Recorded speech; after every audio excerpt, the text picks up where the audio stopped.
اللهم صل صلاة كاملة وسلم سلاما تاما على سيدنا محمد. عليه أفضل الصلاة والسلام. ازيكم عاملين ايه؟ يا رب تكونوا بخير. وحشتوني جدا جدا جدا حقيقي، وحشتوني قوي قوي قوي، ووحشني التصوير ووحشني الفيديوهات، وحقيقي وحشني كل حاجة. انا الفترة اللي فاتت دي ما كنتش بصور فيديوهات بصراحة، يعني الظروف عندي ما كانتش احسن حاجة، بس طبعا الحمد لله يا رب على كل حاجة، وكل حاجة ربنا يجيبها الحمد لله اكيد بتكون خير لينا. بس ان شاء الله بقى رجعت معاكم تاني كده، هنبدأ نصور بقى فيديوهات ونعمل ديكورات ونعمل تجديدات في البيت عندنا. ودايما طبعا كان الشعار بتاعنا ان احنا نجدد البيت عندنا بدون اي تكاليف خالص. ان شاء الله هنرجع نعمل فيديوهات تاني كده مع بعض وشوية ديكورات بقى. وحبيت ان شاء الله ان انا اشارك معاكم اول فيديو كده يكون الفيديو كده بتاع ديكورات الشتاء. عملت شوية ديكورات بسيطة كده وحاجات بصراحة كانت موجودة عندي يعني من قبل، شاركها برضو كده معاكم، وهعمل لكم جولة كده في الريسبشن والتجديدات البسيطة اللي انا عملتها. كمان كده الاول حبيت ان انا اشارك معاكم بقى كده، قلت اعمل كوباية نسكافيه علشان نفوق بقى ونشوف كده الحاجات اللي ورانا ونبدأ نعملها مع بعض. كمان كنت جايبه المضرب ده لسه جديد، فحبيت ان انا اوريه لكم كده واعمل لكم ريفيو بسيط عنه كده. هو بصراحه القوه بتاعته حلوه قوي، انا كنت جبت كذا واحد قبل كده ما كانش بيعمل رغوه بصراحه حلوه، بس لما جبت ده بصراحه وجربته الرغوه بتاعته حلوه قوي. انا جربته مرتين ودي تقريبا المره الثالثه اللي استخدمه فيها، فحبيت ان انا اوريه لكم برده علشان اللي يبقى عايز يشتري يعني حاجه. لا النوع ده بصوا حتى الرغوه بتاعته كده لما بدات ان انا احط اللبن بدات الرغوه كده تبان فوق اهيت. لا بصراحه النوع بتاعه حلو جدا، ان شاء الله اعمل لكم ريفيو عنه. بس قبل بقى ما ندخل كده في الفيديو ما تنسوش تعملوا لايك وكمان تشتركوا في القناه وتفعلوا الجرس علشان يوصل لكم كل الفيديوهات اللي انا بنزلها. واهم حاجه بقى تكتبوا لي تعليقات حلوه كده علشان ابدا ان انا اصور بقى فيديوهات كتيره معاكم كده واتشجع، ونرجع تاني نصور مع بعض كده ونعمل ديكورات حلوه جدا. بصوا بقى كمان كنت اتشطرت بقى كده وعملت اللي هو البسكوت بتاع القهوه الصغير ده. كانوا الولاد بصراحه عايزين بسكوت وكده وعملناه مع بعض، وهم طبعا كانوا قاعدين يعملوا معايا يعجنوا معايا، لازم طبعا يحطوا التاتش بتاعهم في اي حاجه. ربنا يا رب يبارك لنا في اولادنا كلنا. الحمد لله يعني في الاخر طلع طعمه حلو جدا زي ما انتم شايفين، شكله كان حلو قوي. وانا هبطل رغي بقى ونبدا ندخل كده في الفيديو، بس انتوا وحشني قوي بصراحه، فحابه ان انا اتكلم كتير قوي معاكم. هنبدا كده اول حاجه هنبدا بالريسبشن. عايزه اقول لكم ان انا بقالي فتره ما كنتش اصلا غيرت حاجه من اخر فيديو، والله تقريبا كنت صورته معاكم ما كنتش بغير اي حاجه في الشقه. فبدات ان انا بقى شلت كل الحاجات وغسلتها ونفضتها وظبطت الدنيا كده. وبصراحه ايه خليت الفرش الاخير كده افرشه معاكم بقى واوريكم التجديدات اللي انا هعملها.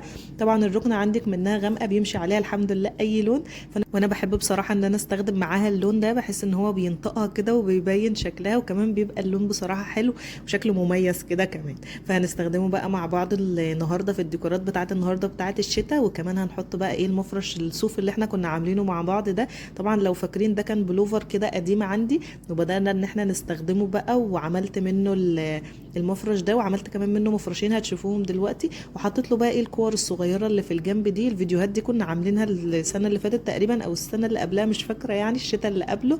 هبدا ان انا احط لكم ان شاء الله الفيديوهات تحت في صندوق الوصف علشان برضو اللي حابب يعمل تجديد كده يبدا ان هو يستخدمه. عايزه اقول لكم كمان ان القماش اللي انا مستخدماه للكوشنز ده قماش تفصيل عادي خالص، وانا فصلت منه الكوشنز كلها وبقى قطع صغيره كده، حتى عملتها مفرش حتى باين كده من الجنب ان طالع منها حاجات صغننه كده، والله حتى ما عملتلهاش سرفله يعني او كده، استخدمتها على طول. زي ما بقول لكم احنا بنجدد كده بحاجات بسيطه. وعايزه اقول لكم والله الشكل بتاعها بيكون حلو جدا، يعني بدل ما نروح نشتري مثلا 3 كوشنز ولا 4 كوشنز سعرهم بصراحه بقى غالي قوي. انا كنت جايبه تقريبا متر ونص قماش كانوا مكلفيني تقريبا، يعني مش فاكره قوي برضه عشان ما اقولش ارقام، لان طبعا الاسعار بتغلى من السنه اللي فاتت للسنه دي. اصلا السنه دي بصراحه ما جبتش حاجه خالص، ما جبتش قماش او ما نزلتش يعني ان انا اشتري حاجه جديده، فمش عارفه بصراحه الاسعار وصلت لحد فين.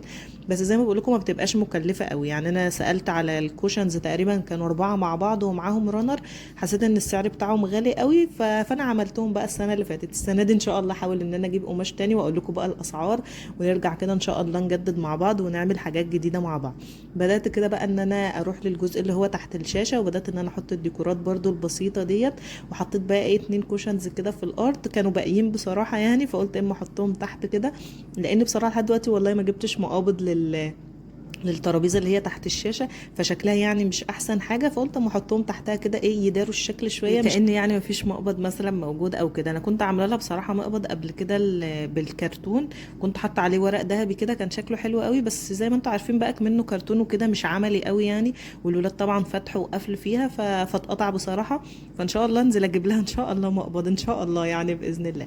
ده كده كان الشكل الاخير بقى اللي احنا عملناه مع بعض. وعايزه اقول لكم الفازه بتاعت الهيش دي مديها شكل حلو جدا، انا اللي عاملاها برضه، فهوريكم ان شاء الله بقى طريقه العمل بتاعتها. طريقه العمل بتاعتها سهله قوي، بدل ما نجيب اللي هي الفازه الازاز دي، فانا بصراحه عملتها بحاجه عمليه اكتر عشان برضو لو وقعت او كده ما تتكسرش يعني، ما نزعلش على الحاجه. فان شاء الله هوريكم طريقه العمل بتاعه. وهنا كنت بوريكم الشال بقى بالتفاصيل. بصوا ده كنت حاطين له الكور الصغيره ديت، وحطاه مخيطاه من الجنب كده باللون اللي هو الاورنج، بحيث ان هو يدي برضو شكل كويس كده ليه. ده كده كان الشكل النهائي. وحتى الكوشنز برضو اللي انتم شايفينها دي كنا عاملينها مع بعض. بصوا بقى الشكل كده كله مع الالوان مع التنسيقات البسيطه اللي احنا عملناها. مستنيه رايكم بقى فيها كده، واكتبوا لي زي ما اقول لكم تعليقات كتير، وقولوا لي برده ممكن انقل مثلا مكان حاجه او حاجه. بصوا بقى دي كمان المفارش الصغيره اللي انا كنت قايله لكم عليها، اللي احنا برده كنا عاملينها. هو كان بلوفر كده قديم، واحنا قصيناه بقى ايه قطعه كبيره وقطعتين صغيرين كده، وحاطين برده فيها الكور دي. بس المره دي بقى ايه دخلت فيها كمان إيه طوالي كده الخيط اللي هو الاورنج، فبصراحه مديها شكل حلو قوي. فانا حطيتها هنا المره دي، كنت بحطها ايه مفارش صغيره كده على الترابيزه. فبما ان بقى معايا المفرش اللي هو الكاروهات ده، فقلت خلاص استخدمها استخدام اخر بقى، واحطها كده على البفات الصغيره، بحيث ان كل الشكل كده يبقى ماشي مع بعض. عايزه اقول لكم الهيش بصراحه عجبني قوي. انا اول مره استخدمه هنا مع الركنه، كنت بحطه بره يعني في الكورنر التاني، بس المره دي استخدمته في الركنه، شكله حلو قوي، والالوان كلها كده متناسقه مع بعض. مستنيه كده رايكم في الريسبشن والتجديدات الشتوي اللي احنا عملناها مع بعض. وهندخل بقى على الكورنر المفضل لقلبي، اللي انتوا عارفين طبعا ان انا دايما بحب ان انا اعمل فيه كده حاجات جديده وتجديدات. فالمره دي بقى هنجدد بيه كده للسنه الجديده، هنحط فيه الوان بقى كده دافيه وجميله، ان شاء الله برضو يعجبكم قوي. اول حاجه حطيت اللي هي الدفايه الاول، بدات ان انا اطلعها بقى. انا كنت شايلاها يعني ركنها بقى في الصيف وكده، ولما الشتاء بيبدا يجي ببدا ان انا اطلعها. كنا عاملينها برده مع بعض. هحاول والله ان انا اسيب لكم كل الفيديوهات ان شاء الله في صندوق الوصف، كل التجديدات يعني اللي احنا كنا عاملينها قبل كده مع بعض، عشان برده لو حد جديد دخل القناه وكده يتفرج على الفيديوهات. بقى كمان فكره حلوه قوي، لو انتوا عندكم زرعه زي اللي انا حطيتها دي قصيره، دي كانت قصيره برده عندي، لما حطيتها كده ما بينهم ما كانت شكلها باين بصراحه. فبدات ان انا افكر كده، كان عندي علبه سمنه قديمه، بدأت ان انا اجيبها حتى هتبان كده من تحت، حطيت عليها قماش ولفيت عليها شويه خيوط كده، وحطيت بقى الزرعه فيها، فبدات انها تديها ايه طول شويه، فبدا شكلها يبان.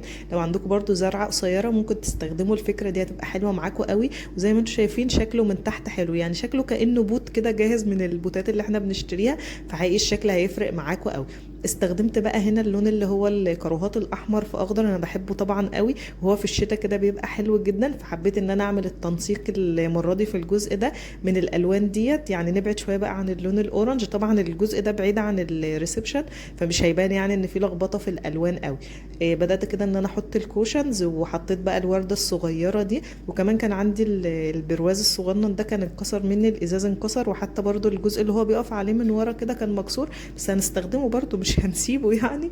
فبدات ان انا احط فيه كده الشكل اللي هو الاحمر في اخضر ده برضو، وبدات ان انا احطه في جنب كده. بصوا سندته على الحيطه بصراحه، فبصوا شكله اصلا مش باين يعني ان هو مكسور قوي او كده. وعايزه اقول لكم كمان ان البرواز اللي في الجنب ده اللي هو قلب احمر دوت، دي صوره كانت عندي كده وكرتونه قديمه، فلزقتها عليها، وحطيت برضو حواليها كده حزام اسود قصيته وحطيته كده حوالين الطروف، فبان برضو انها شكلها برواز بسيط كده وصغير، لان بصراحه اللي عندي مستخدماه في مكان تاني، فقلت ايه نمشي حالنا يعني. فبصوا بقى ده الشكل كده النهائي. عايزه اقول لكم ان الشكل حلو جدا وفيه بهجه كده.